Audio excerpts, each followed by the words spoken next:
দীর্ঘ একটানা কৃষকরা এ রাজ্যে বঞ্চিত ছিল, কিন্তু 2018 সালের পর রাজ্য সরকার পরিবর্তন হওয়ায় রাজ্য সরকার কৃষকদের কাছ থেকে সহায়ক মূল্যে ধান ক্রয় করছে।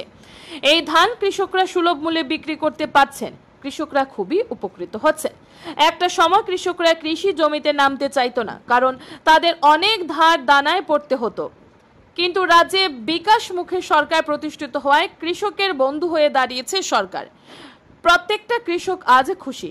অফিস টিলার সাংবাদিকদের মুখোমুখি হয়ে এই কথাগুলো বলছিলেন দুপুর 12:30 নাগাদ খোয়াই জেলা পরিষদের সভাধিপতি অপর্ণা সিংহ রায়। এদিন এছাড়া সরকারি সহায়ক মূল্যে ধান ক্রয় কার্যক্রম উপস্থিত ছিলেন জেলা কৃষি অধিকর্তা প্রদ্যুৎ কুমার দে, খোয়াই পঞ্চায়েত সমিতির chairperson Tinku Bhattacharya, vice chairman Uttam Adhikari থেকে শুরু করে দপ্তরের কর্মকর্তারা। Bureau report, R E. ধর্মনগর।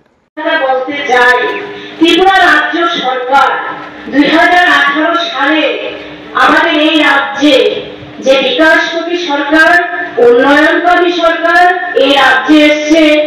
এই রাজ্যে আসার পরে কৃষকের বন্ধু হিসাবে এই সরকারটা আমরা সবাই জানি। সরকার সর্বক্ষেত্রে কাজ করে ডেভেলপমেন্ট ডেভেলপমেন্ট ডেভেলপমেন্ট, সেটাই আজকে সরকারের সিদ্ধান্ত এবং সরকারের মন। পাশাপাশি কৃষক বন্ধু হিসাবে আমাদের এই সরকার, মানিক সাহার সরকার, সেখানে কৃষকের বন্ধু হিসাবে কাজ করছেন।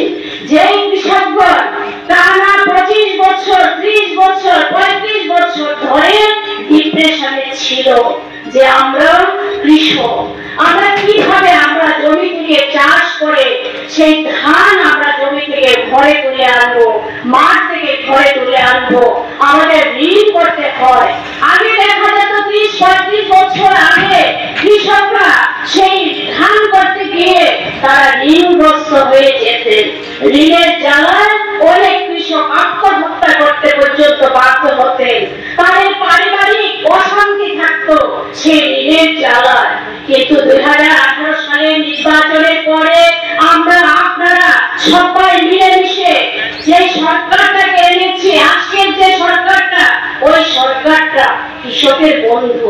সত্যি তারা কৃষকের বন্ধু। আজকে কৃষক